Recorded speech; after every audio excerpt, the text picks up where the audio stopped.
Good morning. हम लोगों ने बात की है कि मैग्नेट क्या होता है और मैग्नेटिक प्रॉपर्टी क्या होती है। तो मैग्नेटिक प्रॉपर्टी में हमने बात की थी कि मैग्नेट ऑलवेज डायपोल के फॉर्म में एग्जिस्ट करेगा, दैट इज एक नॉर्थ पोल एक साउथ पोल।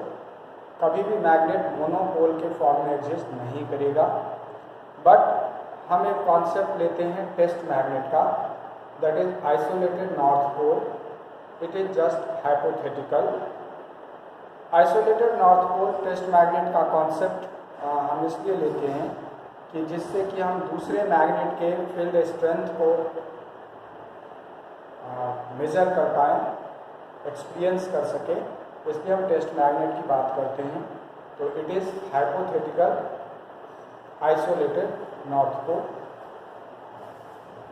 मैग्नेट की दूसरी प्रॉपर्टी है कि लाइक पोल जो है, जैसे दो नॉर्थ या दो साउथ, वो एक दूसरे को रिपेल करेंगे, जबकि अनलाइक पोल दैट इज एक नॉर्थ एक साउथ, वो एक दूसरे को अट्रैक्ट करेंगे।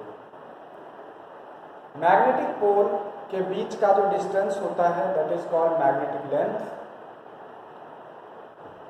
और उससे जो एक्सिस पास होता है that is called magnetic axis. Magnetic axis के परपेंडिकुलर एक प्लेन पास होता है, that plane is called magnetic meridian. Earth also is a huge magnet. उसके पास भी अपने north pole and south pole हैं, that is called geographical north and geographical south. Geographical north and geographical south को जो एक्सिस मिलाता है that is called geographical axis. उस ज्योग्राफिकल एक्सिस के परपेंडिकुलर जो प्लेन पास होता है that is called geographical meridian. Magnet की एक प्रॉपर्टी होती है directional property of magnet. Basically अगर हम किसी मैग्नेट को फ्रीली हैंग करेंगे तो वो ऑलवेज नॉर्थ साउथ डायरेक्शन में आकर के रुकेगा। तो जो हमारा मैग्नेट है उसका नॉर्थ पोल जिस डायरेक्शन में है उसे हम नॉर्थ डायरेक्शन मानते हैं, जिस डायरेक्शन में साउथ पोल है उसे हम साउथ डायरेक्शन मानते हैं। जो ज्योग्राफिकल पोल्स हैं वो उसके अपोजिट होते हैं, जिससे वो अट्रैक्ट होकर के नॉर्थ साउथ डायरेक्शन में आकर के रुकता है। बेसिकली जो जब हम डिजर्ट में मूव करते हैं तो डिजर्ट में डायरेक्शंस का पता नहीं चलता है, तो वहाँ हम मैग्नेटिक नीडल यूज़ करते हैं, कंपास यूज़ करते हैं, जो नॉर्थ साउथ इंडिकेट कर देता है, तो उसके अकॉर्डिंग हम ईस्ट वेस्ट फाइंड आउट कर देते हैं। जो हमारा शिप मूव करता है या प्लेन मूव करता है वहाँ पर हम मैग्नेटिक कंपास यूज़ करते हैं, और कई ऐसी जगह है जहाँ पर हम मैग्नेटिक कंपास को डायरेक्शनल बिहेवियर की वजह से यूज करते हैं। अब यहाँ पर हम बात कर रहे हैं कूलम्ब्स लॉ इन मैग्नेटिज्म। जिस तरह से इलेक्ट्रोस्टैटिक्स में कूलम्ब्स लॉ दो चार्ज के बीच फोर्स ऑफ अट्रैक्शन या रिपल्सन को रिप्रेजेंट कर रहा था, उसी तरह कूलम्ब्स लॉ मैग्नेटिज्म में है कि अगर दो मैग्नेटिक पोल हमारे पास है जिसका पोल स्ट्रेंथ है M1 and M2। Pole strength means what, कि मैक्सिमम जितना फोर्स एक पर्टिकुलर मैग्नेटिक पोल अप्लाई करेगा किसी टेस्ट मैग्नेट पे, that is called its pole strength.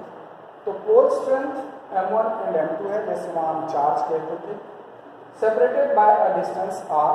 तो according to Coulomb's law force between these magnetic poles are proportional to their pole strength and inversely proportional to the square of distance between them. That is F proportional to M1, F proportional to M2 and F is inversely proportional to R square. Cumulative form में आप कह सकते हैं F proportional to M1 M2 over R square। Proportionality sign हटाएंगे तो एक constant लगाएंगे μ0 over 4 pi M1 M2 over R square। μ0 we are well known from Biot-Savart law, ये परमिटिविटी ऑफ वैक्यूम है 4 pi into 10 to the power minus 7 metre इसका value है। तो μ0 over 4 pi M1 M2 by R square। अगर air है इस दोनों के बीच में तो μ0 by 4 pi, और अगर इस दोनों के बीच में कोई पर्टिकुलर मीडियम है तो उस मीडियम का relative permittivity that is force in medium μ0 μr over 4 pi M1 M2 over R square।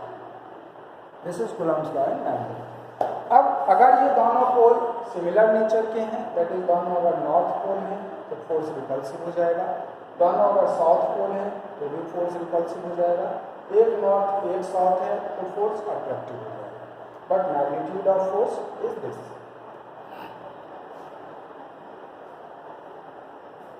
जिस तरह से हम इलेक्ट्रोस्टैटिक्स में इलेक्ट्रिक फील्ड की बात करते थे, electric field is what force experienced by a test charge, that is force per unit test charge is called electric field.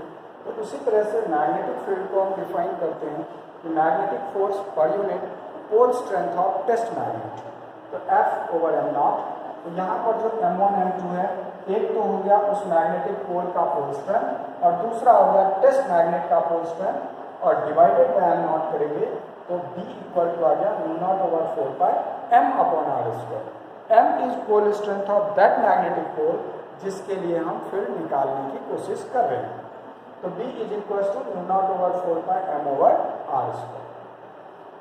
अगर हम यहाँ से कैलकुलेशन देखें तो फोर्स कितना हो गया m not into B, that is force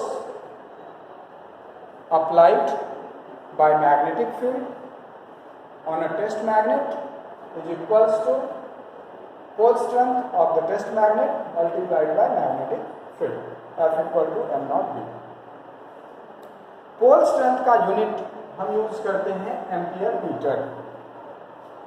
हमने टॉर्क निकाला है NIA B sin थीटा, तो वहां से जो पोल स्ट्रेंथ है वो NIA पोल स्ट्रेंथ बना, तो N is number of turns, I is ampere current and A is area of cross section तो मीटर स्क्वायर। तो पोल स्ट्रेंथ का यूनिट हो गया एम्पियर मीटर, ठीक है। जो मैग्नेटिक फील्ड है, अब हमने वहां पे इलेक्ट्रोस्टैटिक में बात की थी इलेक्ट्रिक फील्ड लाइंस की, तो यहाँ पर हम बात करेंगे मैग्नेटिक फील्ड लाइंस की। मैग्नेटिक फील्ड लाइंस और इलेक्ट्रिक फील्ड लाइंस में एक चीज हमें समझना है, जो इलेक्ट्रिक फील्ड लाइंस है that is also called lines of forces, but magnetic field lines not called lines of forces। तो मैग्नेटिक फील्ड लाइंस को कई जगह हमें मिलता है मैग्नेटिक फील्ड लाइंस और lines of forces, but it is confusing, it is not exactly same. तो magnetic field lines is different and lines of forces is different somewhat. तो मैग्नेटिक फील्ड लाइंस क्या होता है?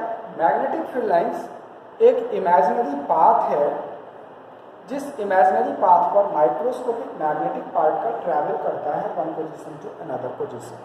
तो magnetic field lines is what? Magnetic field lines is an imaginary path on which microscopic magnetic particle will move, ठीक है। Magnetic field lines की अपनी कुछ प्रॉपर्टीज हैं। मैग्नेटिक फील्ड लाइंस की प्रॉपर्टी क्या है? ये नॉर्थ पोल से निकलता है, साउथ पोल पे टर्मिनेट होता है outside the magnet, inside the magnet south pole से नॉर्थ पोल पे जाता है। That means magnetic field lines may be a straight line, may be curve, may form close loop, ठीक है। इलेक्ट्रिक फील्ड लाइंस और magnetic field lines में यहाँ पे डिफरेंस आ जाता है। Electric field lines may be a straight, may be curve, but never form close loop, but magnetic field lines straight, curve, close loop. Electric field lines plus Q से minus Q जाएगा, but minus Q से plus Q नहीं आएगा, जबकि magnetic field lines north से south भी जा रहा है, साउथ से नॉर्थ भी आ रहा है, इसलिए क्लोज लूप बना है। अगर आइसोलेटेड मैग्नेटिक पोल्स हैं तो नॉर्थ से फील्ड लाइंस निकल रही, साउथ में फील्ड लाइन एंटर हो रही। अगर हम बात कर रहे हैं डायपोल की, तो डायपोल में नॉर्थ से निकल रहा है, साउथ पे टर्मिनेट हो रहा है, फिर साउथ से नॉर्थ जा रहा है, क्लोज लूप बन रहा है। अगर हम आइसोलेटेड पोल की बात करें, जैसे यहाँ दो नॉर्थ पोल है तो दोनों से निकल रहा है, तो बीच में नोडल पॉइंट बन रहा है, मैग्नेटिक फील्ड लाइंस वहाँ नहीं जा रहे हैं, तो ये दोनों पोल एक दूसरे को रिपेल करेंगे। इसी तरह अगर ये दो साउथ पोल होते तब भी यहाँ पर क्या होता, दोनों में मैग्नेटिक फील्ड लाइंस एंटर करता, बीच में फिर नोड बनता, फिर ये एक दूसरे को रिपेल करते। जबकि अगर हम अपोजिट नेचर का पोल लेते हैं, एक नॉर्थ और एक साउथ, तो नॉर्थ से निकल के फील्ड लाइन साउथ में एंटर करेगा, तो दैट मीन्स वहाँ पर क्या होगा कि ये एक दूसरे को अट्रैक्ट करेंगे, ठीक है। उसके बाद है कि magnetic field lines never intersect, क्योंकि जिस पॉइंट पे ये इंटरसेक्ट करेंगे वहाँ दो टेंजेंट हो सकता है, लेकिन एक पार्टिकल का एक टाइम पे एक ही पॉइंट पे दो डायरेक्शन होंगे, ये नहीं हो सकते। तो that's why it never intersect. Magnetic field lines never be discontinuous. Magnetic field lines discontinuous भी नहीं होगा, क्योंकि आपने क्या कहा है कि it is path, it is locus on which microscopic magnetic particle will move. तो अगर ये डिसकंटिन्यूअस होंगे तो कहीं न कहीं वो पार्टिकल लॉस होंगे, दैट इज एनर्जी लॉस होगा। Law of conservation of energy को हम फॉलो नहीं कर पाएंगे, तो that's why it never be discontinuous. We have to follow law of conservation of energy. Next is density of field lines represent strength of magnetic field. Field lines की जो density होगी वो फील्ड के strength को represent करेगा। जहाँ पे field lines की डेंसिटी ज़्यादा होगी वहाँ पर फील्ड स्ट्रॉन्ग होगा, जहाँ पर फील्ड लाइंस की डेंसिटी वीक होगी, कम होगी, वहाँ पर फील्ड वीक होगा। अब जैसे अगर हम यहाँ पे बात करें, नॉर्थ से फील्ड लाइन निकल रहा है तो पोल के पास फील्ड लाइन की डेंसिटी ज़्यादा है। जैसे जैसे हम आगे बढ़ रहे हैं फील्ड लाइन फैलता जा रहा है, ठीक है। इसका मतलब जैसे जैसे डिस्टेंस बढ़ता जा रहा है पोल से, वैसे वैसे फील्ड लाइन की डेंसिटी कम होती जाती है और फील्ड वीक होता जाता है। यहाँ पर भी हमने कहा कि field is inversely proportional to square of distance. इसका मतलब जैसे जैसे डिस्टेंस बढ़ता जाएगा उसके स्क्वायर के फॉर्म में फील्ड का स्ट्रेंथ डिक्रीज करता जाएगा। अगर हमने डिस्टेंस को डबल कर दिया तो डिस्टेंस डबल करने का मतलब फील्ड 1/4 हो गया, अगर अदर क्वांटिटीज कांस्टेंट हैं तो। अगर हमने फील्ड को सपोज करो हमने डिस्टेंस को ट्रिपल कर दिया तो यहाँ क्या हो जाएगा 3 का स्क्वायर दैट इज 9, तो फील्ड हो जाएगा 1/9 टाइम्स, ठीक है। तो जिस तरह से पोल से डिस्टेंस बढ़ता जाएगा, सेपरेशन बढ़ता जाएगा, उस तरह से क्या होगा फील्ड का स्ट्रेंथ डिक्रीज होता जाएगा। डिस्टेंस के स्क्वायर के हिसाब से डबल किया तो 1/4, ट्रिपल किया 1/9, 4 टाइम किया 1/16, तो इस तरह से कम होती जाएंगे। और जब फील्ड कम होंगे फोर्स भी कम होगा, क्योंकि फोर्स भी शो कर रहा है इनवर्सली प्रोपोर्शनल टू r²। तो डिस्टेंस अगर बढ़ रहा है तो उसके स्क्वायर से फोर्स भी डिक्रीज होगा, ठीक है। तो जो मैग्नेटिक फील्ड लाइंस हैं, मैग्नेटिक फील्ड लाइन की प्रॉपर्टी क्या हुई, ये नॉर्थ पोल से निकल के साउथ पे गया, फिर साउथ से नॉर्थ पे आया, दैट इज ये स्ट्रेट भी हो सकता है, ये कर्व भी हो सकता है, ये क्लोज लूप भी बना सकता है, ये कभी डिसकंटिन्यूअस नहीं होगा, ये कभी इंटरसेक्ट नहीं करेंगे। इसकी डेंसिटी मैग्नेटिक फील्ड के स्ट्रेंथ को रिप्रेजेंट करेगा। मैग्नेटिक फील्ड लाइंस के किसी भी पॉइंट पे अगर हम टेंजेंट ड्रॉ करेंगे तो उस पॉइंट पे मैग्नेटिक फील्ड का डायरेक्शन रिप्रेजेंट होगा,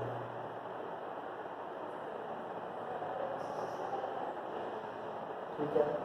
दूसरी बात, दो नॉर्थ पोल क्यों एक दूसरे को रिपेल करेगा, दो साउथ पोल क्यों एक दूसरे को रिपेल करेगा, एक नॉर्थ एक साउथ क्यों एक दूसरे को अट्रैक्ट करेगा, वो भी मैग्नेटिक फील्ड लाइंस के पिक्चर से क्लियर हो रहा है।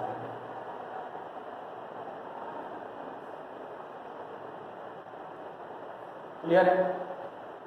मैग्नेटिक फील्ड लाइंस की डेंसिटी फील्ड के स्ट्रेंथ को कैसे रिप्रेजेंट कर रहा है वो भी हम यहाँ पे देख पा रहे हैं। जो फील्ड लाइंस निकल रहा है पोल के पास से जब निकल रहा है तो वहाँ पर क्या है कि एक सर्टेन एरिया में जितने फील्ड लाइंस हैं अगर आगे बढ़ेंगे तो उतने एरिया में कम फील्ड लाइंस होंगे, फील्ड लाइंस फैलता जा रहा है, ठीक है। और एक्सप्रेशन भी कह रहा है कि फील्ड जो है वो इनवर्सली प्रोपोर्शनल है r² की। अगर आप डिस्टेंस बढ़ाएंगे तो फील्ड का स्ट्रेंथ डिक्रीज होगा according to square of that distance, और फील्ड डिक्रीज होगा साथ के साथ क्या होगा फोर्स डिक्रीज होगा, फोर्स भी इनवर्सली प्रोपोर्शनल है r², and they are directly proportional to pole strength. तो पोल स्ट्रेंथ जितना स्ट्रांग होगा फील्ड उतना स्ट्रांग होगा, फोर्स उतना ज़्यादा अप्लाई होगा, डिस्टेंस जितना कम होगा फील्ड उतना स्ट्रांग होगा, फील्ड उतना, फोर्स उतना ज़्यादा होगा। ठीक है, बाकी हम नेक्स्ट क्लास में बात करेंगे। Thank you very much.